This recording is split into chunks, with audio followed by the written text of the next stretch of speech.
Hello बच्चों, क्या हाल चाल। सब लोग बढ़िया, शानदार, मजे में, जोरदार जबरदस्त चकाचक माहौल। तो भाई स्वागत है आप सबका आपके एक और माइंड मैप के शानदार लेक्चर में, जिसमें हम लोग पढ़ने वाले मोशन इन स्ट्रेट लाइन, सरल रेखी गति। वाह वाह वाह, सब है ना। अभी तक के जितने अपने लेक्चर हुए सब मस्त शानदार हुए और आप लोगों ने बहुत सारा प्यार दिया है। तो आगे भी ऐसे आप लोग अपना प्यार बरसाते रहना लेक्चर में, और लाइक करने में लेक्चर को कंजूसी ना करें, ठीक है। वो पूरा कर दो, बाकी तो बढ़िया माहौल चल रहा है, ठीक है। तो आज हम लोग जो स्टार्ट करें हमारे पास का मोशन इन स्ट्रेट लाइन। अब ये एक ऐसा चैप्टर है जहां से क्वेश्चन एग्जाम में कोई बहुत ज्यादा क्वेश्चन नहीं आते हैं, लेकिन हाँ आपके बेसिक को स्ट्रॉन्ग करने के लिए एक बहुत इंपॉर्टेंट चैप्टर है। क्यों? क्योंकि ये चैप्टर आपका ऐसा होने वाला है जो आपको आगे आने वाले सभी चैप्टर में कहीं ना कहीं देखने को मिल जाता है। तो भैया हमें चैप्टर को ध्यान से पढ़ना है, अच्छे से देखना है, और बहुत प्यार से, बहुत शॉर्ट में, बहुत क्रिस्प तरीके से अपन चीजों को कंप्लीट करने वाले हैं। तो भैया आओ शुरू करते हैं बिना किसी देरी के। देख रहे पास सबसे पहले तो दो चीजें, डिस्टेंस और डिस्प्लेसमेंट में सबने पढ़ रखा है, जानते हैं। हाँ सर देखो, बहुत कंफ्यूजन वाली बात नहीं है। डिस्टेंस का मतलब है चले गए पथ की लंबाई की, जिस रास्ते पे आप लोग चल रहे हो उस रास्ते की जो वास्तविक लंबाई होता है उसको बोलते हैं दूरी। और जो डिस्प्लेसमेंट होता है वो होता है दो बिंदुओं के बीच में हो सकने वाली सबसे न्यूनतम दूरी। वो सिंपल एग्जाम्पल समझना कि मान ले मेरे पास एक डायग्राम है, बिंदु ए है और बिंदु बी है। अब ए से लेकर बी तक जाने के कई अनगिनत रास्ते हो सकते हैं। ए से लेकर बी तक जाने के अनगिनत रास्ते हो सकते हैं। तो मान लो आप किसी एक रास्ते पर चले गए, तो इस रास्ते की जो वास्तव की लंबाई होगा वो बनेगा इसका डिस्टेंस, बोले तो दूरी। अच्छा सा। और जब बात करोगे किसके डिस्प्लेसमेंट की, तो प्रारंभिक बिंदु से अंतिम के बीच में सबसे छोटा रास्ता, प्रारंभ और अंत के बीच में सबसे छोटा रास्ता क्या बनता है? डिस्प्लेसमेंट, बोले तो विस्थापन बनता है। हाँ सर, तो भाई क्लियर पॉइंट है कि चले गए पथ की लंबाई दूरी, और सबसे छोटा जो हो सकता है वो विस्थापन बनता है। दूरी मेरे पास क्या होता है? एक अदिश राशि होता है, मतलब इसकी कोई दिशा नहीं होता है। डिस्प्लेसमेंट एक वेक्टर क्वांटिटी, इसकी दिशा मेरे पास जरूर होगा, ठीक सर। अब दूरी क्योंकि एक अदिश राशि है, अगर अदिश राशि है तो मेरे पास सिर्फ इसके पास परिमाण होता है, परिमाण कभी भी नेगेटिव नहीं होता है। तो भैया जब कोई कण मेरे पास गति कर रहा हो, गतिमान कण के लिए दूरी हमेशा धनात्मक ही होगा, वो कभी जीरो या नेगेटिव नहीं हो सकता। सर जीरो क्यों नहीं हो सकता?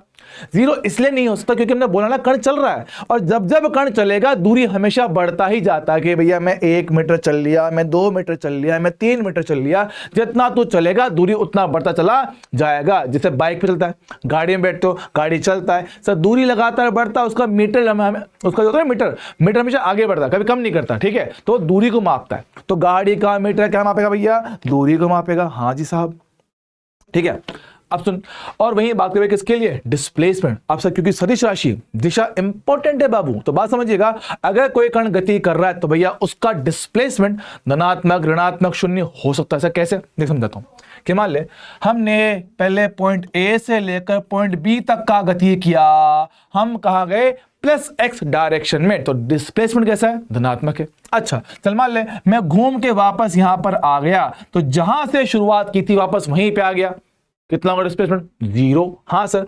और अगर आप चले गए थोड़ा पीछे तो भैया अब जो डिस्प्लेसमेंट है वो कैसा हो गया? नेगेटिव। अच्छा, तो आपका कण जब गति कर रहा हो तो उसका डिस्प्लेसमेंट गति के दौरान भी धनात्मक, ऋणात्मक, जीरो मेरे पास बन सकता है, ठीक सर, चलेगा। अब दो बिंदुओं के बीच अनंत दूरियां संभव होती। सर क्यों? भाई अनगिनत रास्ते ना, दो बिंदु मतलब ए से लेकर बी तक जाने के अनगिनत रास्ते, तो जितने अलग अलग रास्ते उतनी अलग अलग लंबाइयां, और जितनी अलग अलग लंबाइयां होंगी उतनी ही ज्यादा दूरियां आपको देखने को मिलेगा। क्लियर है? लेकिन बात करें डिस्प्लेसमेंट, सर दो बिंदुओं के बीच में आपका जो डिस्प्लेसमेंट वो एक ही हो सकता है, प्रारंभ से अंत की ओर, काम खत्म, ठीक है। अब बात समझिए, सर दोनों मेरे पास है क्या है? तो लंबाई। अगर दोनों ही मेरे पास लंबाइयां हैं तो इनका यूनिट क्या आएगा? मीटर में आएगा या सेंटीमीटर में आएगा, ठीक सर। इनका डायमेंशनल फॉर्मूला L⁻⁴ यही लिखोगे क्या? हाँ सर, इसमें कोई दिक्कत वाली बात अपने को नहीं होना चाहिए सर, ठीक है। अच्छा, अब इसमें एक खास पॉइंट याद रखने वाला है कि जब कभी कोई कण गति करता है तो ये बात याद रखेंगे कि दूरी मेरे पास क्या होता है? हमेशा ज्यादा होता है या बराबर होता है आपके विस्थापन के परिमाण के, क्योंकि विस्थापन आपका घट भी सकता है लेकिन दूरी हमेशा बढ़ता ही है। तो गतिमान कण के लिए दूरी हमेशा ज्यादा रहेगा या बराबर हो सकता है विस्थापन के। बराबर कब होगा? बराबर तब होगा जब वो बिल्कुल स्ट्रेट लाइन पे चल रहे हैं, तब मेरे पास क्या है? डिस्टेंस और डिस्प्लेसमेंट दोनों मेरे पास सेम चलते हैं। लेकिन जब कण चलते हुए अपनी गति की दिशा बदल दे, जब कण चलते हुए गति की दिशा को चेंज कर ले तो उस केस में डिस्टेंस मेरे पास ज्यादा हो जाता है डिस्प्लेसमेंट की तुलना में। वाह वाह वाह, क्या बात सर, मजा ही आ गया। चल बात करते हैं आगे। अब सर ऐसे मेरे पास क्या है ना, कुछ खास सवाल होता है कि एक क्वेश्चन है कि मेरे पास एक सवाल में क्या बोला गया कि एक जो कण है मेरे पास वो वृत्तीय पथ पे गति कर रहा है। सर कुछ ऐसा कि भैया गोल गोल चक्कर है, हाँ सर त्रिज्या कितना आर है, कण मेरे पास ए से बी चला गया, ए से बी जाने में उसने इतना थीटा कोण चला होगा। अब वो ये पूछेगा कि मेरे पास दूरी कितना चला और विस्थापन कितना चला।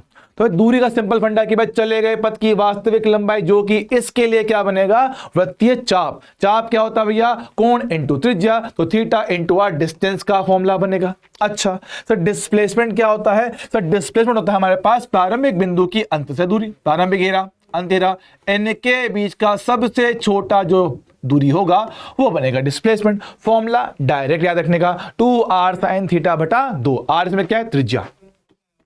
आर मेरे पास क्या भाई, इसमें त्रिज्या इसको कहा जाएगा। ठीक बॉस, चलेगा सर जी हाँ। और याद रखेंगे कि टाइम हमेशा वास्तविक पथ पर ही लगता है। आप जब भी कोई क्वेश्चन सॉल्व करोगे समय हमेशा वास्तविक पथ से ही निकाला जाता है कि जिस पथ पर चले हो उसी से समय आपको निकालना होता है। ठीक है चलेगा। बात करें अब ऐसे चाल और वेग, नाम लगता है बिल्कुल एक जैसे लेकिन इनमें थोड़ा फर्क होता है। चाल और वेग, सर जो फर्क आपके दूरी और विस्थापन में था बिल्कुल वैसा ही फर्क आपका इन दोनों में देखने को मिलेगा। चाल क्या बोलते हैं कि दिए गए पथ में या बोले एकांक समय में तय दूरी को हम लोग क्या कहते हैं, चाल कहते हैं। तो भैया इसका बेसिक फॉर्मूला क्या पढ़ते हैं, बचपन से एक ही फॉर्मूला पढ़ा है, चाल बराबर दूरी बटा समय। अच्छा सर, तो भैया एकांक समय में तय दूरी को हम लोग क्या कहते हैं, चाल कहते हैं। सेम टू सेम तरीके से वेग क्या बनता है, आपके एकांक समय में तय विस्थापन को कहते हैं। अच्छा तो वेग का बेसिक फॉर्मूला क्या कहा जाएगा भाई, विस्थापन बटा समय। बहुत बढ़िया, शाबाश, एक नंबर। तो एकांक समय में तय विस्थापन वेग बनता है, एकांक समय में तय दूरी चाल बनता है। अच्छा अब सर जैसे आपका डिस्टेंस एक अदिश राशि था बिल्कुल वैसे ही मेरे पास चाल भी क्या होता है, अदिश राशि होता है। जैसे डिस्प्लेसमेंट आपका वेक्टर था बिल्कुल वैसे मेरे पास वेग क्या है, सदिश राशि होता है। सर ठीक है, अगर दूरी मेरे पास हमेशा धनात्मक होता है तो गतिमान कण के लिए आपका चाल हमेशा धनात्मक आएगा वैल्यू के साथ। लेकिन बात कैसे क्या, वेग।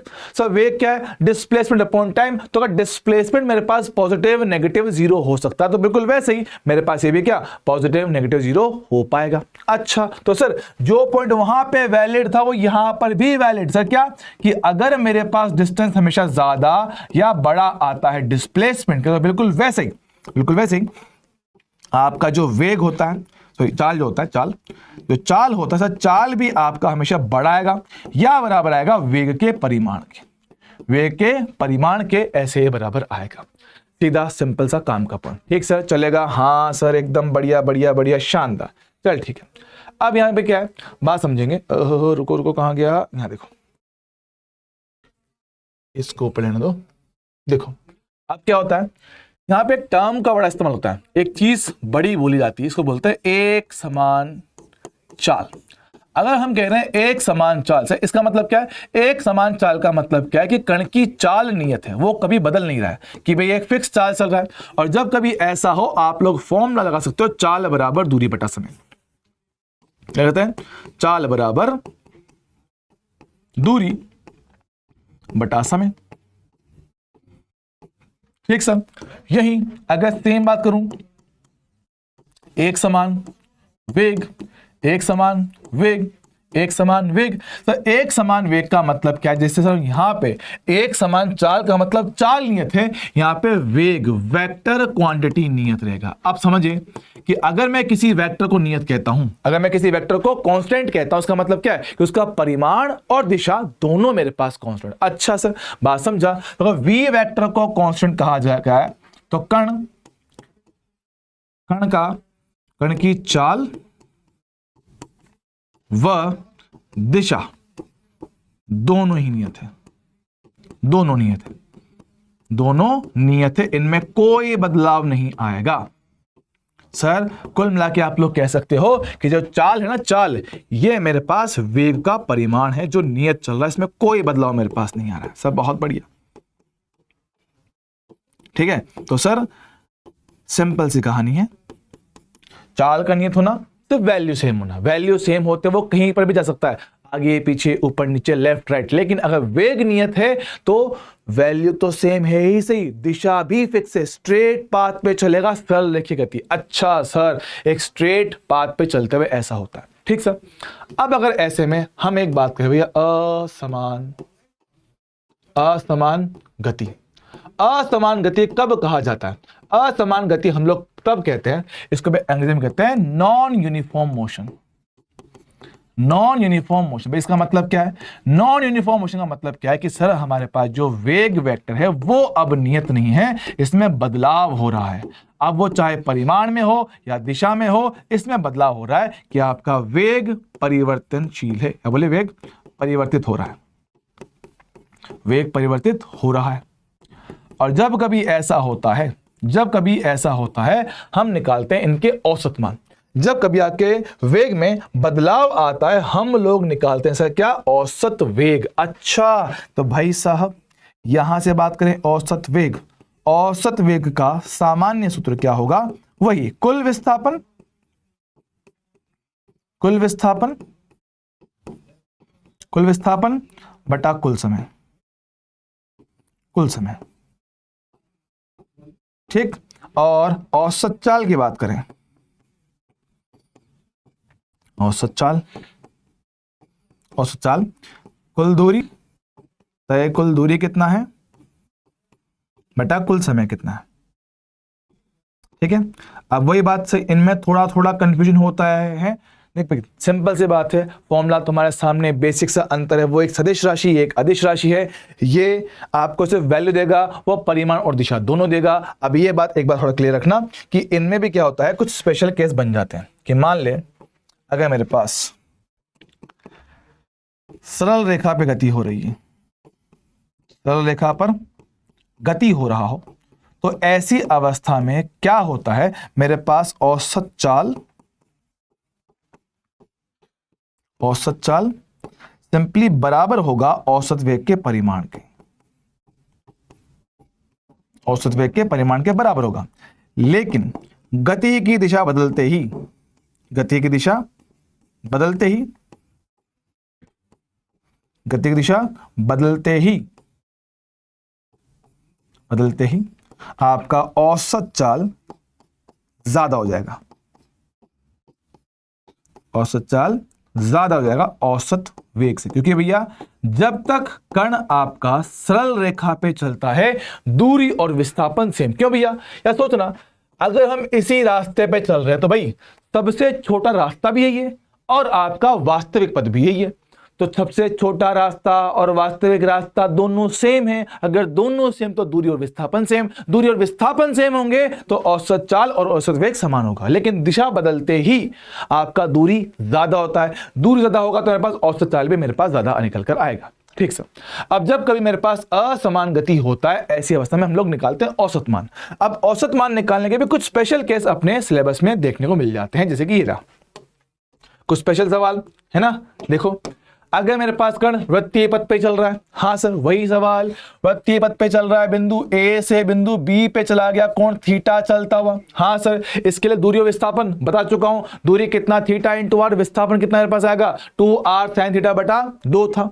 अब उसी सवाल में अगर आपसे पूछ ले कि भैया आपका कण चल तो नियत चाल से रहा है, चाल तो नियत है लेकिन गति के दौरान उसकी दिशा बदल रहा है। देख ले भाई, अभी दिशा यहां है, फिर दिशा यहां है, तो गति करते समय उसकी जो वेग है वो स्पर्शरेखा होगा, चलते गए पथ के स्पर्शरेखा में आपका चाल है। अब मेरे को चाहिए सर औसत वेग निकालना है, चाल तो नियत है लेकिन दिशा चेंज हुआ है तो औसत वेग निकालना है।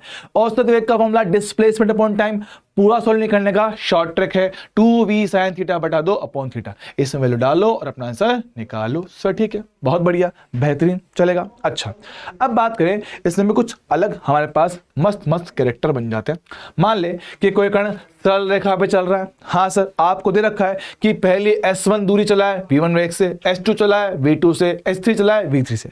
जब ऐसे क्वेश्चन मिले तो औसत मान कैसे निकालें? Direct formula S1 plus S2 plus S3, कुल दूरी बटा समय S1 by V1, S2 by V2, S3 by V3। Process तो बहुत कॉम्प्लेक्स है, इतना आपसे नहीं पूछता है, आपसे पूछता है इजी केस। कौन सा?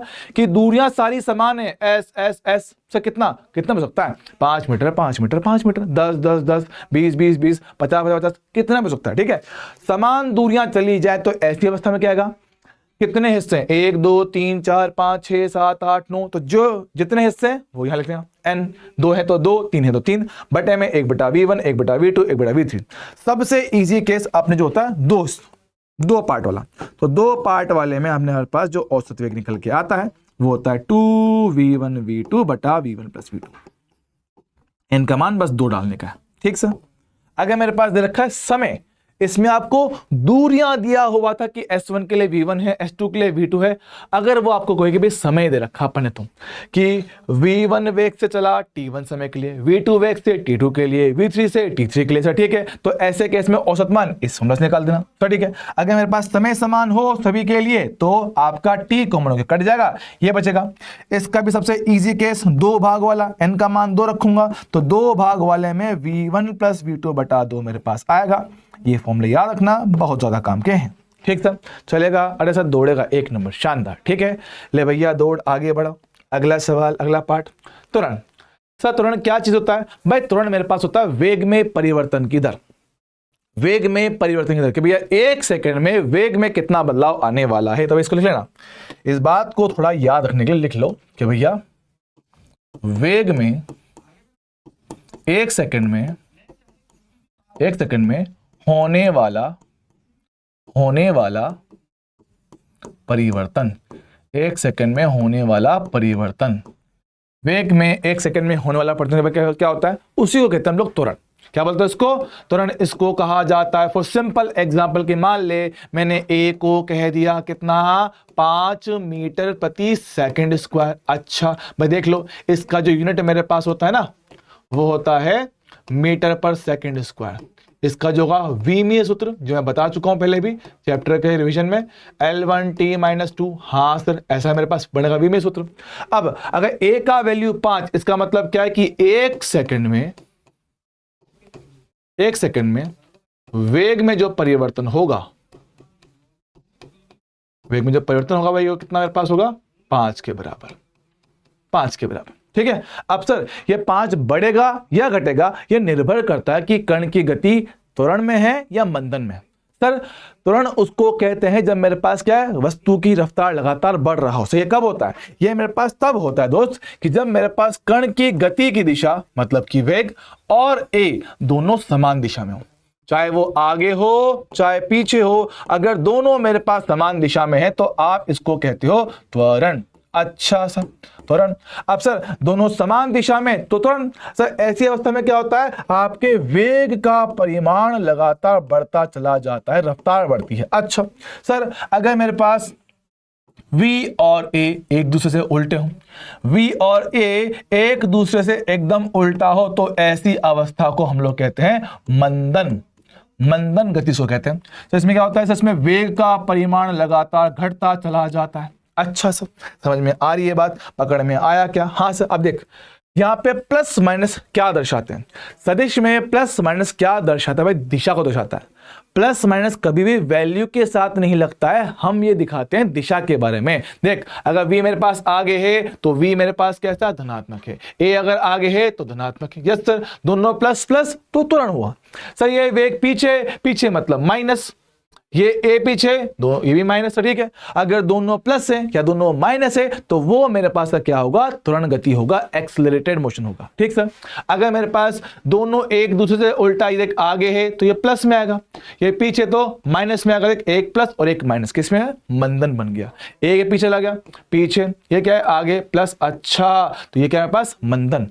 तो जब जब त्वरण होता है रफ्तार बढ़ता है और मंदन वाले केस में रफ्तार घट जाता है। ठीक सर, चलेगा। बहुत ही बढ़िया।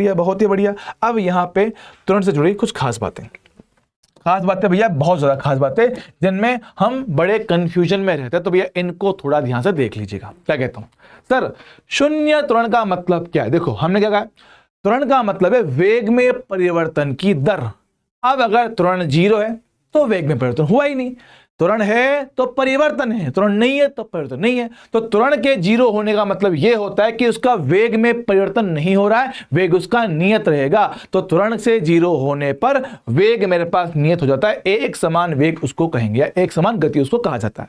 लेकिन अगर सिस्टम में मेरे पास आ गया है त्वरण और वो भी सर क्या है, कांस्टेंट, नियत त्वरण का मतलब होता है एक्सेलरेशन कांस्टेंट। और जब कभी ये आपका आए कि एक्सेलरेशन कांस्टेंट है, वेग में जो परिवर्तन है वो एक समान रूप से होता है कि भाई समान समय में समान परिवर्तन आपको देखने को मिलेगा। तो भैया जब जब मेरे पास एक्सेलरेशन कांस्टेंट होता है, हम लोग गतिकी की समीकरण जो कि ये होती है लगाते हैं। हाँ सर, इनको अपने को याद रखने का है सर, ठीक है, याद रखने का है। ओके, अगर मेरे पास एक्सेलरेशन कांस्टेंट ना हो तो उसको बोलते हैं असमान त्वरण। देख ले, जीरो था तो वेग कांस्टेंट था, हमारे पास कांस्टेंट हुआ तो गतिकी की समीकरण लग गई। लेकिन अगर मेरे पास ये समान नहीं है, मेरे पास क्या है, एक्सेलरेशन मेरे पास लगातार चेंज हो रहा है, असमान मेरे पास त्वरण है, तो ऐसे में भैया दो बात होती है, एक औसत मान पूछ सकता है, एक आपसे तात्क्षणिक मान पूछ सकता है। औसत मतलब किसी समय अंतराल में, और तात्क्षणिक मतलब आपका किसी समय बिंदु पे। ठीक सर, तो औसत मान कैसे निकालोगे, डेल्टा वी बटा डेल्टा टी। अच्छा, ए कितना, डी बटा डी टी। सही जानते हो ना, डी बटा डी का मतलब होता है अवकलन। डायरेक्ट फॉर्मूला दिमाग में सेट रखने का, चलेगा? हाँ सर, बहुत ही बढ़िया, शानदार, आगे बढ़ो, चलेगा? अच्छा, अब भैया इनसे जुड़ी कुछ खास बातें जो दिमाग में सेट रखने का, जो आपको जनरली कंफ्यूजन में रहता है या इनसे कभी कुछ थ्योरेटिकल सवाल पूछ ले, पता होना चाहिए। समझो, वेग शून्य होने का मतलब क्या त्वरण भी शून्य होता है? वेग शून्य हो तो क्या त्वरण भी शून्य होता है? गलत बात, हमेशा नहीं, फॉल्स। सर ऐसा कैसे? देखो, वेग शून्य है, वो अभी शून्य है, और त्वरण क्या दिखाता है? त्वरण दिखाता है वेग में परिवर्तन। फॉर सिंपल एग्जांपल कि भैया आप देखो, आपने किसी वस्तु को ऊपर फेंका, हाँ सर, ऊपर फेंकते हो तो अपने गति के उच्चतम बिंदु पे उसका वेग कितना होता है? सर यहाँ पे सर वेग कितना होता है? जीरो होता है। लेकिन ग्रेविटी की वजह से एक्सेलरेशन हमेशा ही रहता है, तो वेग जीरो हो और त्वरण भी जीरो हो ये जरूरी नहीं है। देख, ए है लेकिन वेग जीरो है, ए का मान, तो भैया ये बात झूठ है, हमेशा ऐसा नहीं होता है। ठीक सर, त्वरण शून्य हो तो वेग भी शून्य होगा। सर अगर एक्सेलरेशन जीरो है तो वेग शून्य होगा? नहीं लाला, समझ, एक्सेलरेशन जीरो होने का मतलब अपन ने अभी समझा है कि वेग कांस्टेंट होगा। वेग कांस्टेंट होगा कि आपके वेग में बदलाव नहीं होगा, जीरो हो ये जरूरी नहीं है। ये बात याद रखेंगे, ये बात मेरे पास झूठ लिखा हुआ, ठीक है? ओहो, ये भी क्या, फॉल्स, झूठा। ठीक है, क्यों भैया लिखेंगे? क्योंकि अगर एक्सेलरेशन जीरो है तो वेग मेरे पास कांस्टेंट होता है, हर बार जीरो होगा जरूरी नहीं है। ठीक सर। नंबर 3, अगर त्वरण मेरे पास नियत है, अगर त्वरण नियत है तो वेग भी नियत होगा। अरे नहीं लाला, हमने बोला ना, अगर मेरे पास त्वरण है और वो जीरो नहीं है तो वेग कभी भी कांस्टेंट नहीं हो सकता। वेग कभी भी कांस्टेंट नहीं हो सकता। सर क्यों? क्योंकि हमने बोला है त्वरण का मतलब है वेग में परिवर्तन। अगर त्वरण आ रहा है तो वेग बदलेगा, अगर त्वरण पिक्चर में आया है तो वेग का बदलना तय है, वो कभी भी कांस्टेंट हो ही नहीं सकता। तो ठीक है, चलेगा, ठीक है। अच्छा ठीक है, अब एक्सेलरेशन कांस्टेंट है, अगर तो मेरे पास, मैं ये फॉर्मूला यूज कर सकता हूं, v प्लस यू बटा 2 बराबर एस बटा टी। से क्या चीज है समझो, कि मान लो कभी आपके पास ऐसा सवाल आया जहां पे आपकी गति सरल रेखा पर है और उसमें एक्सेलरेशन कांस्टेंट है। ठीक है, प्रारंभिक चाल u है, अंतिम चाल v है। हाँ सर, हालांकि हम लोग गतिकी की समीकरण है v बराबर u plus a t, s बराबर u t plus half a t square, v square बराबर यू स्क्वायर प्लस 2as लगा सकते हो। पर मैं क्या कह रहा हूं, ये एक शॉर्टकट फॉर्मूला है कि मान लो कभी मेरे पास ऐसी कंडीशन मिल जाए जहां पे आपको प्रारंभिक और अंतिम वेग पता हो और दूरी या समय में से कुछ एक चीज पता हो, दूसरा पूछा हूं, भाई एस दे के टी पूछ ले या टी दे के एस पूछ ले, दो में से एक चीज, या तो ये देगा ये पूछ लेगा, ये देके ये पूछ लेगा, तो आप डायरेक्टली इसका इस्तेमाल कर सकते हो। सर क्या, प्रारंभिक प्लस अंतिम चाल का औसत बराबर दूरी बटा समय, तो औसत चाल बराबर दूरी बटा समय। सर ठीक है, अब गति की समीकरणों का इस्तेमाल करते हुए एक छोटा कॉन्सेप्ट, स्टॉपिंग डिस्टेंस की मान लो कि कोई वस्तु है, गति कर रहा है किसी चाल v के साथ और आपने इस पे किया a मंदन करोगे तो थोड़ी दूरी के बाद जाके वस्तु रुक जाएगा। तो रुकने से पहले तय दूरी कितना होगा, ये होता है स्टॉपिंग डिस्टेंस, है ना। विराम अवस्था में आने से पहले कितना दूरी तय होगा, फॉर्मूला क्या है उसका, v² बटा 2 है। सर रुकने से पहले कितना समय गति किया है, तो भैया उसका फॉर्मूला u बटा a। u मेरे पास क्या उसकी प्रारंभिक चाल, इसको v लिख दो क्या यार, इसको v लिख दो, इसको भी ही लिख लो, ये है v, तो v बटा a कर देंगे। ठीक सर, तो स्टॉपिंग डिस्टेंस v स्क्वायर बटा 2a और रुकने में लगा समय v बटा a, डायरेक्ट फॉर्मूला याद रखने का। ठीक सर, चलेगा, शानदार शानदार शानदार। अब देख, अब अगर सर मेरे पास एक्सेलरेशन कांस्टेंट नहीं, एक्सेलरेशन कांस्टेंट नहीं है समीकरण वाले सवाल से कैसे करूं। देख, अगर आपको रखा है एक्स, सर एक्स क्या है, एक्स बोलते हैं स्थिति, पोजीशन। अच्छा भाई, एक्स के पास क्या है, स्थिति, स्थिति पोजीशन। सर क्या, टी के फलन में, मतलब कि टी के पदों में आपको रखा समीकरण। फॉर सिंपल एग्जांपल के एक्स बराबर T square 2t + 3 3t + 4 T square plus 2t + 3, हाँ सब कुछ हो सकता है। टी के पदों में स्थिति आपको दे रखा है, तो आपसे वेग पूछ सकता है, या आपसे त्वरण पूछ सकता है, या उल्टा हो सकता है, वेग देकर आपसे x पूछ ले या a पूछ ले, या a देकर ये दो पूछ ले, कुछ भी कर सकता है। मतलब कुल मिला के तीनों का आपस में संबंध, कोई एक चीज पता होगी, बाकी दो आपसे वो पूछ सकता है। सर कैसे करेंगे, x पता हो, v निकालना हो, क्या करें, d बोलो तो डिफरेंशिएशन, अवकलन। अच्छा, a का मतलब अवकलन होता है, तो भैया हम करेंगे यहां पे क्या, अवकलन। क्या क्या, x पता हो, v निकालना, करूंगा अवकलन। v पता है, a निकालना है, एक बार और कर दूंगा अवकलन। तक का है, अल्लाह फॉर्मूला बताया ना, देख फॉर्मूला बताया अपन ने, क्या है कि अगर मेरे पास x पता है, v निकालना है, v बराबर dx बटा dt से निकाल दूंगा। से कौन सा वेग होगा भाई मेरे लाल, ये होगा मेरे पास तात्क्षणिक वेग। कौन सा, तात्क्षणिक वेग, कि किसी क्षण पे निकाला गया वेग, तात्क्षणिक वेग। औसत के फॉर्मूले बता चुका हूं, हाँ सर, स्पेशल केस हो चुके हैं, यस सर। तात्क्षणिक वेग होगा कि किसी समय बिंदु पे वेग कितना है वो ये दिखाएगा। ठीक सर, सर v पता है, a निकालना है, फिर से किया अवकलन, आपको मिलेगा a बराबर dv बटा dt से। तो ये मेरे पास क्या है, इसको हम लोग बोलते हैं तात्क्षणिक त्वरण, तात्क्षणिक त्वरण इसको कहा जाएगा। सब बहुत बढ़िया, शानदार, बेहतरीन। अच्छा चल मान ले a पता है, v निकालना, मैं क्या कर रहा हूं सर, समाकलन। क्या कर रहे हैं दोस्त, समाकलन कर रहे हैं सर, बहुत ही बढ़िया, समाकलन कर देंगे। इंटीग्रेशन के सारे फॉर्मूले अपन बता चुके हैं, सर ठीक है। तो भाई उसी फॉर्मूला में dt को यहां लाएंगे, dv बराबर a dt, इंटीग्रेट किया डेल्टा v। डेल्टा v मेरे पास क्या है सर, वेग में परिवर्तन। बहुत बढ़िया सर, सेम तरीके से v पता हो, x निकालना हो, हम फिर से कर देंगे समाकलन और आपको मिल जाएगा क्या, विस्थापन, डिस्प्लेसमेंट, डिस्प्लेसमेंट, विस्थापन। तो ये बहुत छोटा लेकिन बहुत काम का पॉइंट है, ये डायग्राम जो बना रखा है बहुत काम का है ना।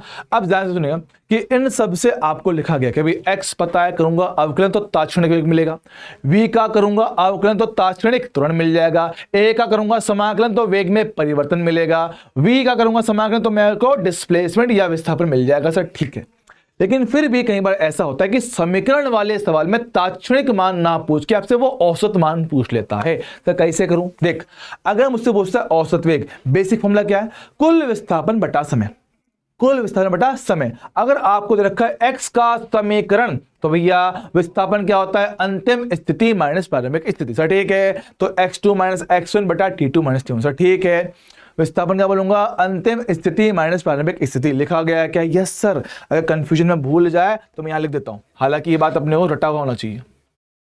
ये ले मैं लिख देता हूं, डिस्प्लेसमेंट अंतिम स्थिति माइनस प्रारंभिक, अंतिम स्थिति माइनस प्रारंभिक स्थिति। ऐसे इसको कर देंगे, बोलो हाँ कि ना। सर जी हाँ, चलेगा चलेगा चलेगा सर, दौड़ेगा, शानदार। चल ठीक है, तो हमने क्या कहा कि भैया कहाँ गया हीरा। ठीक है, तो मेरे पास क्या है, x2 - x1 बटा t2 - t1। अब हो सकता है कि कभी सवाल में तुम्हें x का समीकरण नहीं, x का नहीं, v का समीकरण देके औसत मान पूछ ले। सर v का समीकरण देके औसत मान पूछे, पर सर फंडामेंटल फॉर्मूला मेरे पास वही, कैसे, मेरे को चाहिए विस्थापन। अब सोच, v की समीकरण से पहले तेरे को विस्थापन निकालना पड़ेगा। सर v से विस्थापन निकालने के लिए क्या करते हो, समाकलन करते हो। जी हाँ सर, तो v की समीकरण को करोगे पहले समाकलन, डिस्प्लेसमेंट मिलेगा अपन कितना टाइम। सर बहुत बढ़िया, तो अगर x पता है तब तो विस्थापन डायरेक्ट x2 - x1, लेकिन v दे रखा है तो विस्थापन निकालने के लिए समाकलन करना पड़ेगा। चलेगा, सेम तरीके से बात करें भाई किसकी, औसत त्वरण। अगर v का समीकरण है तब तो सब पता ही है ना, वेग में परिवर्तन का दर delta v upon delta t v2 minus v1 upon t2 minus t1। लेकिन अगर उसने आपको दे दिया भाई समीकरण ए का समीकरण दे के औसत मान पूछा है, औसत त्वरण होता है वेग में परिवर्तन बटा समय। ए देकर मुझे पहले वेग में परिवर्तन निकालना पड़ेगा। ऐसा कैसे, समाकलन से निकलेगा वेग का परिवर्तन। सही है, तो वेग का परिवर्तन समाकलन एडीटी अपॉन समय। सब बहुत बढ़िया, तो हर वैरायटी आपकी यहां पे सोल्व हो जाएगी। अब तो एक छोटा फॉर्मूला आपको और देखने को सब मिलता है, सर कौन सा, ये वाला, कि मान ले आपको वेग दे रखा है एक्स स्थिति के पदों में। ध्यान देना, ये मेरे पास t के पदों में था तो डायरेक्ट अवकलन हो के मैंने a निकाल दिया था, लेकिन अगर मेरे को v दे रखा है x के पदों में तो v dv बटा dx से आप लोग ये निकालोगे, v dv बटा dx से आप लोग तुरंत a निकाल पाओगे। बोलो क्लियर है क्या? हाँ सर बहुत बढ़िया, शानदार शानदार शानदार मजेदार, चल बहुत बढ़िया, very good, very very good लाला। बात करेंगे अगले चरण में। अब सुनो अगला पार्ट, कोई काम का पॉइंट है, ठीक है, ये आपके कई सारे न्यूमेरिकल में डायरेक्टली यूज भी आता है और इसको डायरेक्ट क्वेश्चन में पूछा भी सकता है।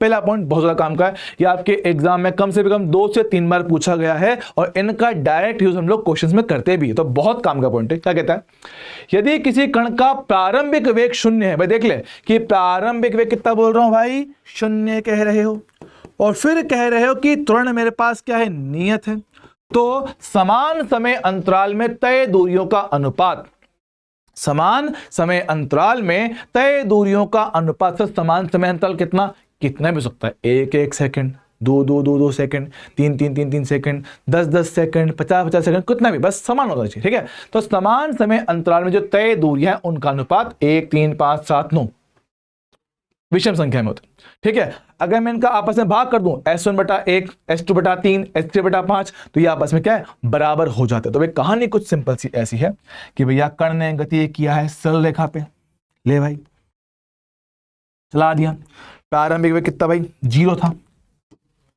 प्रारंभिक वेग कितना 0 है, एक्सेलरेशन कांस्टेंट है, तो हम कह रहे हैं कि प्रथम t सेकंड में, अगले t सेकंड में, अगले t सेकंड में, अगले t सेकंड में, अगले t सेकंड में जो दूरियां हम लोग चलने वाले हैं s1, s2, s3, s4, ये सब की सब क्या है, विषम संख्याओं के अनुपात में 1, 3, 5, 7, 9 ऐसे मेरे पास चलने वाली, ठीक सर।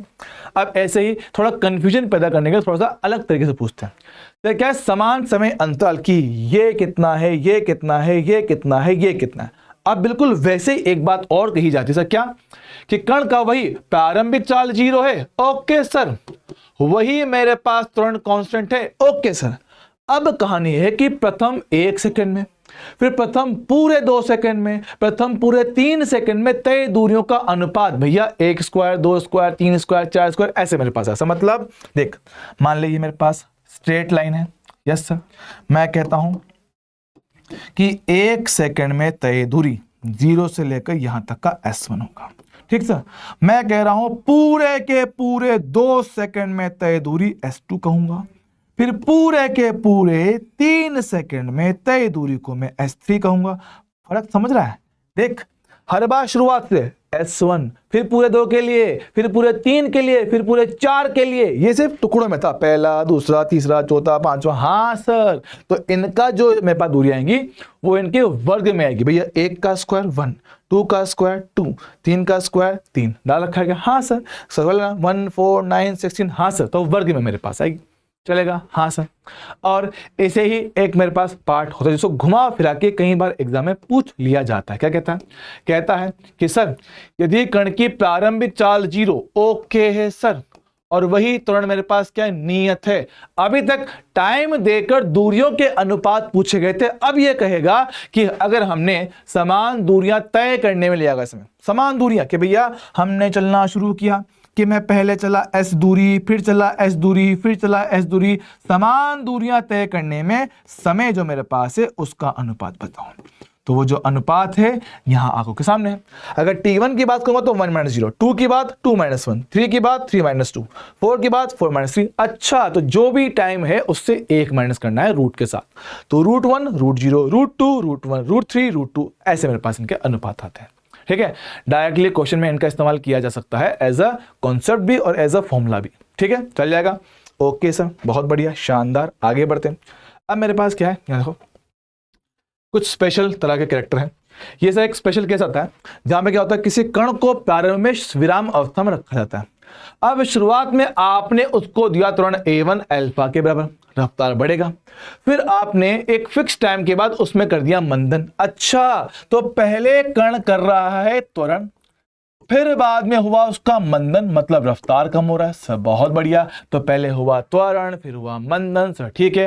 तो ऐसे कंडीशन में आपसे जो वो पूछ सकता है कि भैया दोनों भागों में जो चीजें हैं, बोले तो टाइम t1 t2, दूरिया s1 s2, इनमें संबंध पूछ सकता है। तो भैया क्या है, सिंपल सा फंडा है, अल्फा और बीटा इनसे बिल्कुल चलते हैं उल्टे। तो याद रखने के लिए सिंपल सा कि भैया आपका जो त्वरण है वो टाइम से उल्टा रहेगा, जो आपका त्वरण है वो दूरी से भी उल्टा रहेगा। मतलब a1 बटा a2, t2 बटा t1, x2 बटा x1। हाँ सर, तो जितना ज्यादा त्वरण उतना कम टाइम, उतनी कम दूरी, जितना कम त्वरण उतना ज्यादा टाइम और उतनी ज्यादा मेरे पास दूरी। ये इस केस की बात कर रहा हूं, हर जगह बात नहीं कर रहा हूं, ठीक है, चलेगा। हाँ सर, और इसमें जो जनरली आपसे पूछना वो क्वेश्चन में पसंद करता है वो होता है कि इस बिंदु पे जो आपको अधिकतम चाल मिलता है इसका मान कितना होगा। सब कुछ नहीं करना, एक निकालना एक्सेलेरेशन, एक आपको औसत टाइप का मान लो एक इफेक्टिव एक्सेलेरेशन निकालना है। सर क्या बोलेंगे उसको, ये अल्फा बीटा बटे अल्फा प्लस बीटा, कि पहले भाग में कितना त्वरण है,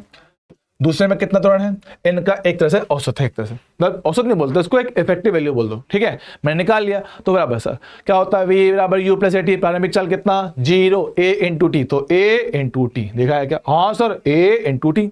सर दूरी s बराबर u t plus half a t square, प्रारंभिक चाल 0 है, half a t square, a कितना गिरा, तो हाफ ए टी स्क्वायर, बहुत बढ़िया। सर चाल v स्क्वायर बराबर यू स्क्वायर प्लस 2as, हाँ सर, तो प्रारंभिक चाल 0, तो v स्क्वायर बराबर 2as, 2as, हाँ सर। तो डायरेक्टली इनका आपस में संबंध है, डायरेक्ट एज अ फॉर्मूला याद रखो, टाइम बचेगा बहुत सारा, ठीक है, चलेगा। अब बात कर भैया गुरुत्व के अधीन गति, सर इसका उससे संबंध क्या, सेम बात है, सेम बात, बस फर्क कितना सा है कि वहां पे ए का वैल्यू अलग अलग क्वेश्चन में अलग अलग आपको दे सकता है, लेकिन जब मोशन अंडर ग्रेविटी है, बोले गुरुत्व के अधीन गति की बात आता है, आपके पास ए का वैल्यू फिक्स है, जो धरती के गुरुत्वीय बल के कारण उत्पन्न होता है, जिसका वैल्यू हम लोग क्या बोलते हैं, ए बराबर जी, कितना 9.8 मीटर पर सेकेंड स्क्वायर, लगभग लगभग कितना 10 मान लेते हो, तेजिस में कितना था 980 सेंटीमीटर पर सेकंड स्क्वायर, आप इसको लगभग लगभग कितना 1000 मान सकते हो, या 32 फीट पर सेकंड स्क्वायर आएगा, ये मीटर नहीं भैया, 32 फीट पर सेकंड स्क्वायर, ठीक है, फीट पर सेकंड स्क्वायर,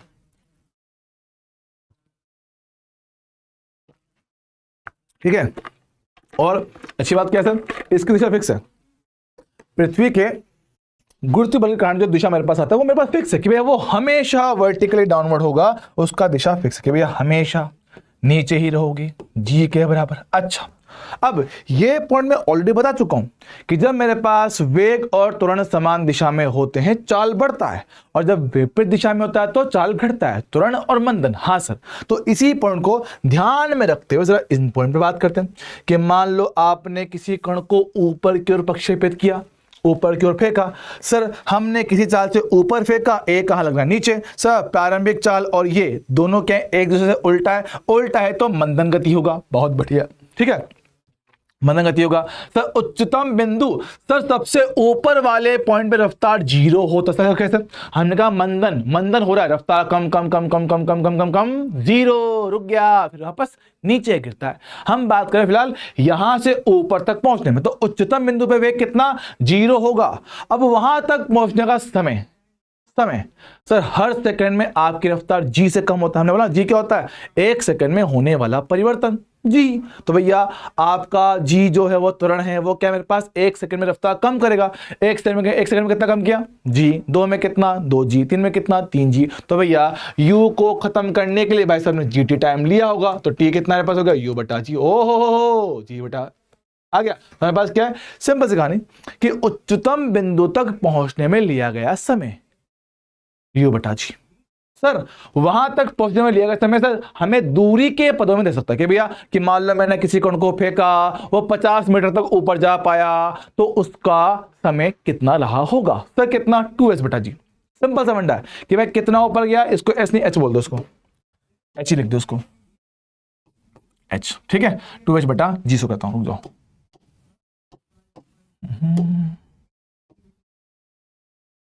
ले ले ले ले, इसको कह दो एच, ठीक है। तो मेरे पास क्या है, अगर वो आपको दे दे प्रारंभिक चाल और समय पूछ ले u बटा जी, अगर दे दे दूरी कि भाई मैंने u वेग से फेंका और वो 50 मीटर ऊपर चला गया तो टाइम कितना लगेगा, तो √2h बाई जी। बहुत बढ़िया लिखा गया है, जब चाल बताओ जब दूरी बताओ, ठीक सर। अधिकतम ऊंचाई तक पहुंचने में जो आपको अधिकतम ऊंचाई जो हो रही है वो कितनी प्राप्त होगी, कि मानो सर मैंने किसी वस्तु को 10 मीटर पर सेकंड से फेंका तो अधिकतम कितना ऊपर जा पाएगा, तो कितना h बराबर u² बटा जी। सिंपल से केस है, इनको डायरेक्टली याद रखोगे तो बचे रहोगे, टाइम बहुत बचता है, ठीक सर। ऊपर जाएगा समय u बटा जी, दूरी दे रखा है तो √2h बटा जी। सर उच्चतम ऊंचाई जो प्राप्त होगा सर u² बटा 2g, काम खत्म सर, ठीक है। अगर मैं कहता हूं ये भैया ऊपर फेंकने वाला केस था, क्या बोलते हैं, हाँ, किसी ऊंचाई से छोड़ने पर, किसी ऊंचाई से वस्तु को छोड़ने पर, कि वस्तु को छोड़ा गया है, वस्तु को छोड़ा गया किसी ऊंचाई से, तो किसी ऊंचाई से वस्तु को छोड़ने पर, सर छोड़ा है, अब छोड़ेगा तो नीचे ही गिरेगा, रफ्तार बढ़ेगा। भाई गति कैसा है, त्वरित गति होता है, बहुत बढ़िया। तो गति कैसा है, त्वरित गति है, मतलब लगातार रफ्तार बढ़ेगा, ठीक सर। तो किसी टाइम t पर रफ्तार कितना, सर देखो सर ऊपर जाने का टाइम कितना बोला आपने, u बटा जी बोला, हाँ सर u बटा जी। उसी फॉर्मूला को देख ले, यहां गुणा करना तो u बराबर g इंटू टी, देखना तो t समय में प्राप्त किया गया वेग g इंटू टी, अरे हाँ सर। तो भैया वहां पे u देके टाइम पूछा था, यहां पे टाइम देके u पूछ रहा है सर कि t टाइम में कितना वेग प्राप्त कर लेगा, उसी से u इंटू जी कर दिया, बहुत बढ़िया, शाबाश। अच्छा सर हम कहते हैं कि ये h ऊंचाई गिरने पर कितना वेग प्राप्त होगा, h ऊंचाई गिरने पे कितना वेग प्राप्त होगा, ठीक है। ये तो t के पदों में था कि 2 सेकंड के बाद कितना वेग होगा, 3 के बाद कितना होगा। ये सवाल ऐसे भी पूछ सकता है कि भैया 10 मीटर गिरने के बाद कितना वेग होगा, 20 मीटर के बाद कितना वेग प्राप्त होगा, सर √2gh से, कहां से आया, उसी से। देख सर आपने फेंका u वेग से, कितनी ऊंचाई प्राप्त करेगा, u² बटा 2g, है ना। ये आपने ऊपर फेंका था, कितना ऊपर पहुंच पाएगा ये पूछा था, सर मैंने इस बार छोड़ा है तो h गहराई गिरने पे कितना वेग प्राप्त करेगा, तो इस बार उसने h दे दिया, v पूछ लिया, ले भाई इसको वहां फेंक 2gh, तो भैया फेंका v कितना आ गया √2g। अरे वाह सर, मतलब सारे फॉर्मूले आपस में लिंक होते हैं, बिल्कुल होते हैं। अच्छा चल ठीक है, बोल दे कि गिरने में कितना समय लगेगा सर, √2h बटा जी। सेम ही तो है, ऊपर जाने का समय नीचे आने का समय बिल्कुल सेम टू सेम चलता है सर, ठीक है, √2h बटा जी होता है।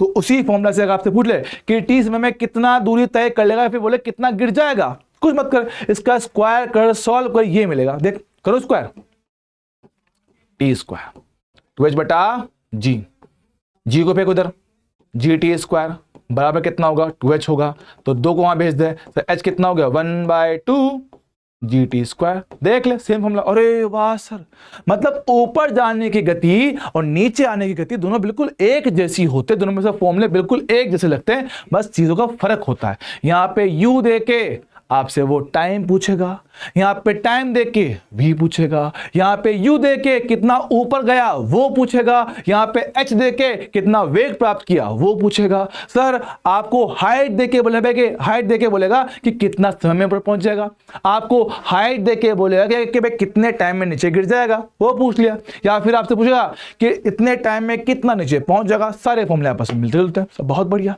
अच्छा सर मोशन अंडर ग्रेविटी क्या होता है ना, एक सिमेट्रिक मोशन होता है कि धरातल से धरातल तक आने का जो गति होता है बिल्कुल एक जैसा होता है, कि जैसा ऊपर जाते वक्त बिल्कुल वैसा ही नीचे आते वक्त। सर कब, जब हम लोग क्या कर रहे हैं, आपके वायु के प्रतिरोध को नगण्य मानते हैं, बस क्या है कि वायु का प्रतिरोध मतलब है ही नहीं, तो ऐसे कंडीशन में क्या होता है, ऊपर जाने की गति और नीचे आने की गति बिल्कुल एक जैसा होता है, मतलब कि T1 बराबर T2 मेरे पास चलता है। तो ऐसी अवस्था में क्या होता है, टोटल टाइम दोनों को जोड़ने से मिल जाता है कितना, u बटा जी, u बटा जी जोड़े करता है 2u बटा जी। तो जाकर आने का समय कैपिटल T, इसको भैया अंग्रेजी में हम लोग कहते हैं उड्डयन काल, मतलब हिंदी में कहते हैं उड्डयन काल, ठीक है, टाइम ऑफ फ्लाइट इसको बोलते हैं, उड्डयन काल इसको कहते हैं, अंग्रेजी में कहते हैं टाइम ऑफ फ्लाइट। तो जाकर आने में लगा समय, यू बाई, जैसा कौन सा यू बाई जी, देखिए ना, यू बेटा जी ऊपर जाने का, इतने टाइम में वो वापस भी आएगा, तो जाने का टाइम आने का टाइम एकदम सेम होता है। और जिस रफ्तार से इसको फेंका गया था उसी रफ्तार से आके टकराएगा जब वायु प्रतिरोध नहीं है। लेकिन अगर वायु का प्रतिरोध आ जाए तो ऊपर जाने में समय कम लगता है, नीचे आने में टाइम ज्यादा लगता है। सर क्यों? जरा सोच सर, जब ऊपर फेंका गया था आपकी ग्रेविटी तो रोक ही रहा था, साथ में हवा भी रोक रहा है, अब दोनों मिलकर रोकेंगे तो चीजें जल्दी रुक जाएंगी। जल्दी रुकना मतलब टाइम कम होना, तो ऊपर जाने का समय हमेशा कम मिलेगा। अच्छा ऐसा, नीचे आते वक्त सर ग्रेविटी रफ्तार बढ़ा रहा है तो उसको, और जो आपकी हवा है वो उसको रोक रही है, तो भाई कुल मिला के गति करवाने वाला बल थोड़ा कम हो जाता है, इसलिए टाइम ज्यादा लग जाता है। ठीक है, चलेगा? हाँ सर। अब ऊपर जाने की गति का अंतिम सेकंड, कि भैया ऊपर फेंका गया, हाँ सर, अंतिम सेकंड भैया लास्ट के टी सेकंड की बात कर रहा हूं, और नीचे गिरने का पहला टी सेकंड, हाँ सर, दोनों में तय दूरियां मेरे पास समान होती है। कितना? Half G T square. अगर बात करें एक सेकंड की तो टी का मान 1 रख दो, कितना बचेगा? 4.9 मीटर, या बोले लगभग कितना? 5 मीटर। तो भैया ऊपर जाने के आखिरी सेकंड में या नीचे आने के पहले सेकंड में दूरियां समान 5-5 मीटर। सही है, हर बार ही होता है भाई। देख लो, पहले भाई कितना? 5-5 मीटर है। अब सर क्या है, हमने एक सिंपल फॉर्मूला पढ़ा था। सर क्या?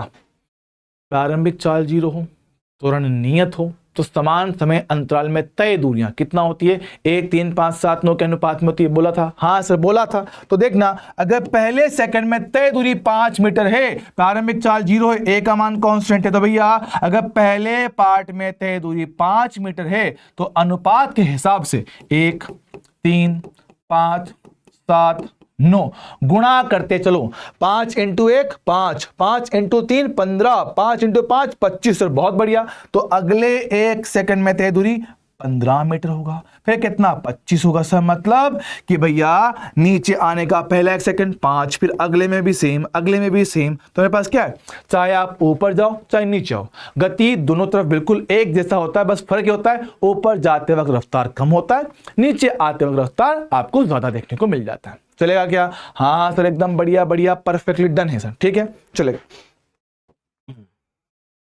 यहाँ देखो, एक पार्ट बनता है कि मान लो किसी कण को फेंका, किसी कण को ऊपर फेंका, तो ऐसा कभी कभार एक सवाल आता है कि किसी एक ऊंचाई से गुजरते वक्त उसका समय जाते वक्त t1 था, आते वक्त t2 है। क्या बोल रहा हूं? जब किसी कण को ऊपर की ओर फेंका गया तो किसी ऊंचाई से गुजरते वक्त जाते वक्त टाइम t1 लिया था, आते वक्त टाइम कितना? t2 है। तो उनसे जुड़ा कुछ सवाल आपसे पूछ सकता है। सवाल नंबर 1, उड्डयन काल कितना होगा? सर दोनों को जोड़ दो कि यहां तक का टाइम t1 था, यहां तक का टाइम t2 था। देख लो, देख यहां तक का टाइम कितना? t1 है, और जाकर यहां तक आने का टाइम कितना? t2 है। हमने बोला आपका सिमेट्रिक मोशन होता है, तो जैसी गति जाते वक्त है बिल्कुल वैसी गति आते वक्त भी होता है। कितना? t1 हो जाएगा। बहुत बढ़िया। तो दोनों को जोड़ के टोटल टाइम मिल जाएगा t1 प्लस t2 कितना? 2u/g। पढ़ा है अभी? कहां पढ़ा सर? झूठ क्यों बोल रहा हूं? अरे देखना यार, कहां गया? ओए रहा 2u/g रहा, लिखा हुआ है। हाँ सर 2u/g टोटल टाइम लिखा हुआ है, ये मिल जाएगा। ये पूछ सकता है कि वो जो ऊंचाई थी वो कितनी थी, जहां पे टाइम आपको दे रखा था, तो वो टाइम मेरे पास वो जो ऊंचाई है वह हाफ जी t1 t2, तो 1/2 जी t1 जाते वक्त का समय, t2 आते वक्त का समय। ठीक सर, मिल जाएगा। बहुत बढ़िया।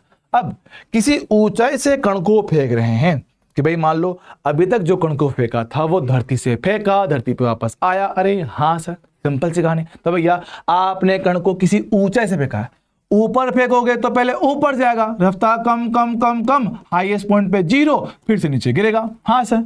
अगर आप उसको डायरेक्टली नीचे फेंकोगे तो डायरेक्ट नीचे आएगा। बहुत बढ़िया।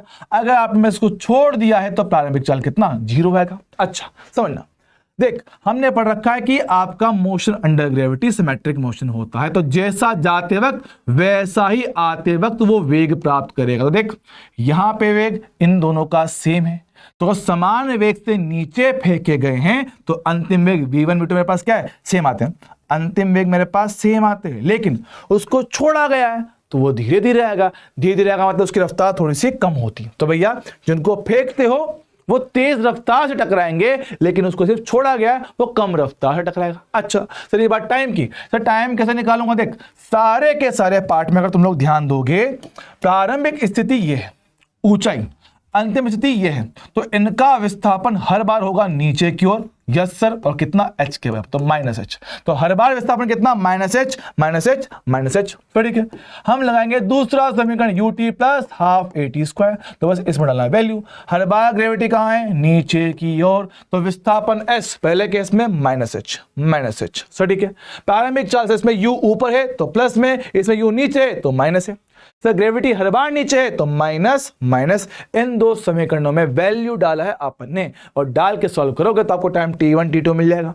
सेम तरह से इसमें डालोगे, प्रारंभिक चाल u ही 0 है, सॉल्व करोगे तो टाइम कितना? 2h/g है, जो अपन ने करा रखा है।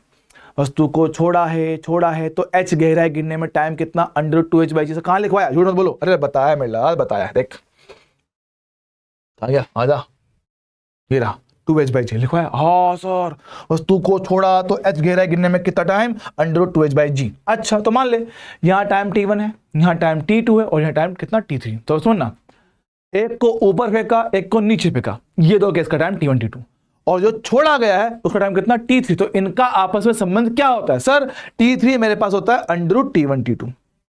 ये काम का पॉइंट है, डायरेक्टली एग्जाम में पूछ सकता है न्यूमेरिकल के फॉर्म में, और डायरेक्ट फॉर्मूला भी एग्जाम में पूछा जा सकता है। ठीक सर, चलेगा? हाँ जी सर, परफेक्ट है, डन डन डन डन। अच्छा भैया आगे बढ़ते हैं, यहां पर आते हैं ज्ञान की बातें। सर ज्ञान की बातें सर किसके बारे में? ग्राफ के बारे में भाई, ग्राफ के बारे में। सर ग्राफ के बारे में एक खास बात, tan थीटा, इसको बोलते हैं स्लोप। सर स्लोप क्या होता है? tan थीटा कहते हैं। इसमें थीटा क्या होता है? स्पर्श रेखा का क्षैतिज से बनाया गया कोण। फॉर सिंपल एग्जांपल कि मान लो कि मेरे पास कोई ग्राफ रहा होगा। हाँ सर, ग्राफ के इस बिंदु पर मेरे को क्या चाहिए? ढाल चाहिए, स्लोप चाहिए। तो कुछ मत करो, इस ग्राफ के पॉइंट पे एक टच करता हुआ लाइन खींच दो, छू कर जाने वाली रेखा हमने खींच दिया। तो ये जो रेखा बनाए, इसका क्षैतिज के साथ बनने वाले कोण थीटा का tan जो निकलता है उसको बोलते हैं स्लोप। अब स्लोप के बारे में एक खास बात कि सरल रेखा ग्राफ का, सरल रेखा ग्राफ होता है स्ट्रेट लाइन का ग्राफ मेरे पास क्या होता है? हमेशा कांस्टेंट होता है। सरल रेखा का ग्राफ हमेशा मेरे पास क्या आता है? कांस्टेंट होता है। ठीक है, तो सरल रेखा ग्राफ का स्लोप क्या है? कांस्टेंट। और अवकलन का मतलब बेसिक मैंने बताया क्या होता है? स्लोप होता है अवकलन का मतलब। ठीक है, तो अवकलन का मतलब ग्राफ में क्या होता है बॉस? स्लोप होता है, स्लोप होता है सर। ठीक है, तो भैया हम कहते हैं कि अगर लाइन कैसा है, तो अगर लाइन मेरे पास हॉरिजॉन्टल है तो थीटा कितना का क्षैतिज से? 0 आएगा, तो स्लोप कितना? 0। अगर सर लाइन मेरे पास क्या है? सर अगर आपका लाइन ऐसा खड़ा हुआ है वर्टिकल में, खड़ी लाइन के लिए थीटा कितना आता है? 90। स्लोप कितना? अनंत होगा। ठीक सर, लाइन अगर नीचे से ऊपर जाए तो उसका थीटा 90 से कम बनता है, स्लोप कैसा? पॉजिटिव आएगा, नीचे से ऊपर। लाइन अगर ऊपर से नीचे आता है तो उसका स्लोप कैसा? नेगेटिव बनेगा हमेशा। अब देखो, ये सारे केस में आपका ग्राफ कैसा? स्ट्रेट लाइन है। स्ट्रेट लाइन मतलब इन सभी में मेरे पास क्या? स्लोप कांस्टेंट है भाई। इन सारे के सारे केसेस का स्लोप मेरे पास कांस्टेंट है। क्यों? क्योंकि सरल रेखा है, एकदम स्ट्रेट लाइन है। लेकिन अगर स्ट्रेट लाइन नहीं हो तब क्या करूं?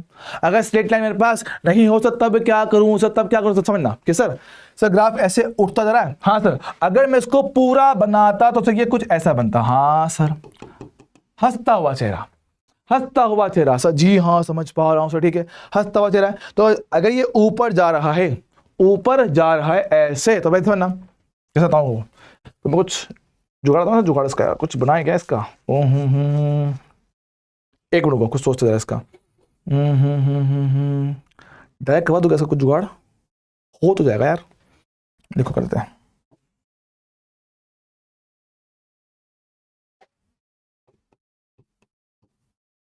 ठीक है, समझना। देखो, अगर मेरे पास ग्राफ ऐसे हंसता हुआ चेहरा है, हंसते हुए चेहरे पर जो राइट साइड पे, ठीक है, हंसते हुए चेहरे के राइट साइड पे क्या भैया? ग्राफ ऊपर चढ़ रहा है।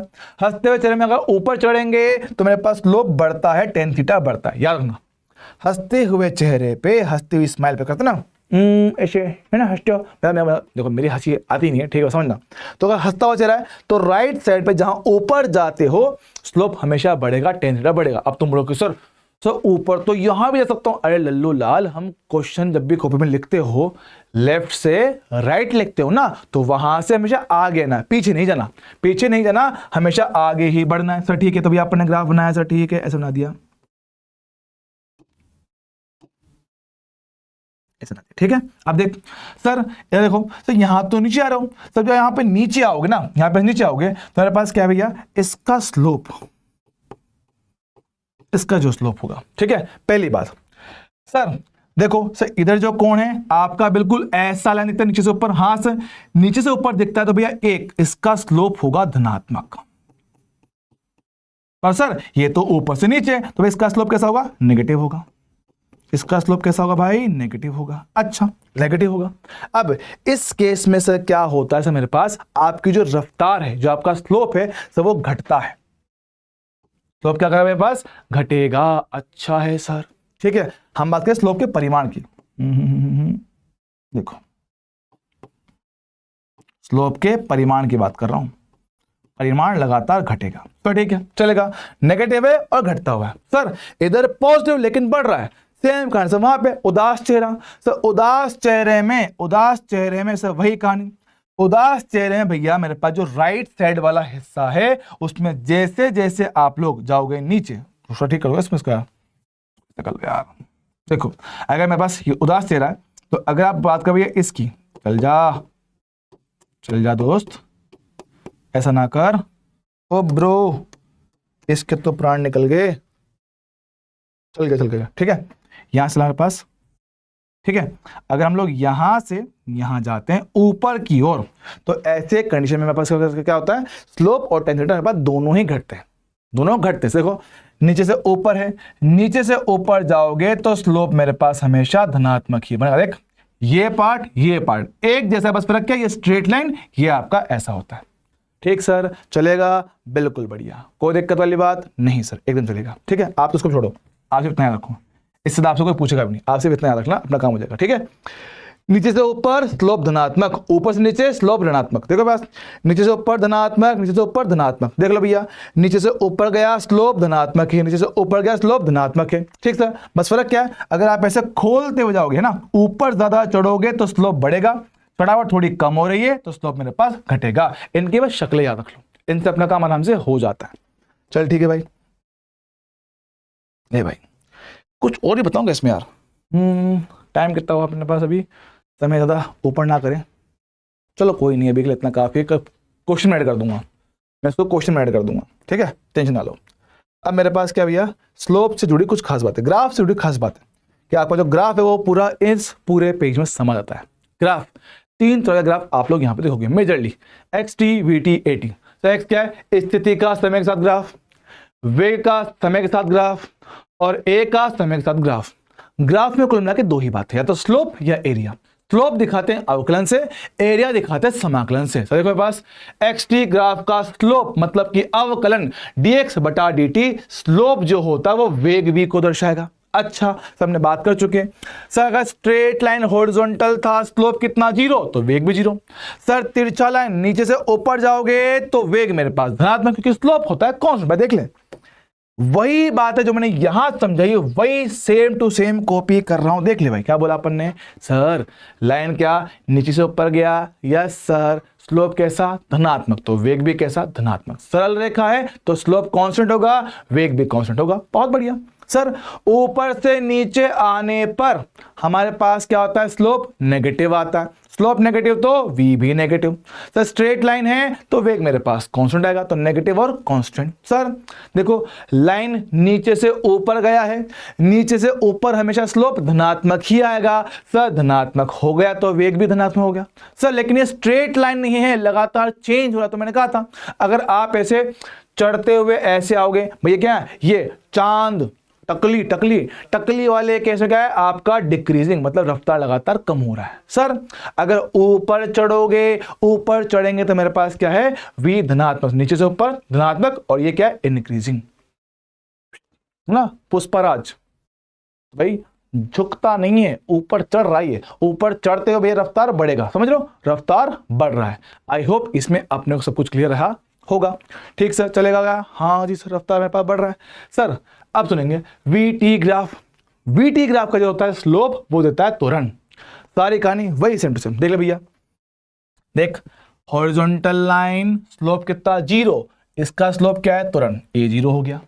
नीचे से ऊपर स्लोप कैसा धनात्मक, तो स्लोप धनात्मक तो ए धनात्मक, यस सर, और कांस्टेंट है। सर ऊपर से नीचे आए आपका क्या होता है स्लोप नेगेटिव होता है, तो ए भी कैसा नेगेटिव हो गया। स्ट्रेट लाइन ग्राफ है तो ए मेरे पास कांस्टेंट है।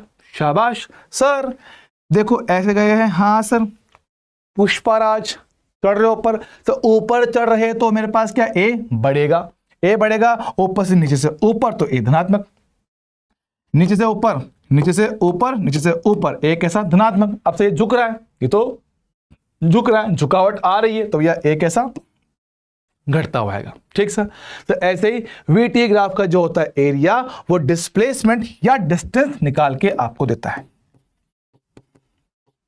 ठीक है, डिस्प्लेसमेंट या डिस्टेंस आपको निकाल कर ये देता है। सर ठीक है, अब भैया ग्राफ है हमारे पास, एक ऊपर वाला पार्ट होगा, ऊपर वाला एरिया होता है धनात्मक, नीचला क्या होता है ऋणात्मक। अगर दोनों एरिया को जोड़ा जाएगा तो डिस्प्लेसमेंट तो आपको क्या मिलेगा, डिस्टेंस मिलेगा।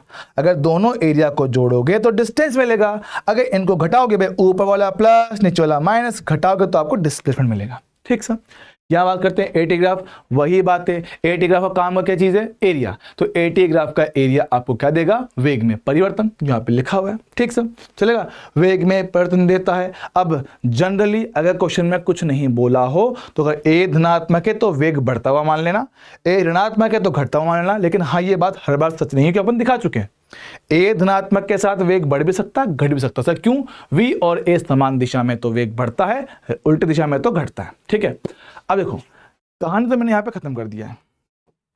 अब मुझे बताएं, आप लोगों को लग रहा होगा सर आपने बहुत तेज पढ़ा दिया। लाला देख, माइंड मैप है। माइंड मैप का मतलब ये कि भैया आपने चीजें ऑलरेडी कहीं ना कहीं एक दो बार देखा हुआ है, तो आप उसको बहुत फास्टेस्ट तरीके से क्रिस्प फॉर्म में खत्म कर रहे हैं। आपका काम क्या है कि सर आपने एक बार चीजें बोल दिया, हमने सुन लिया, समझ लिया, अब आपको बस इसको एक बार बैठकर ढंग से रिवाइज कर लेना है। बहुत कोई हैवी कंटेंट नहीं दिया है, मात्र 15 पेज का।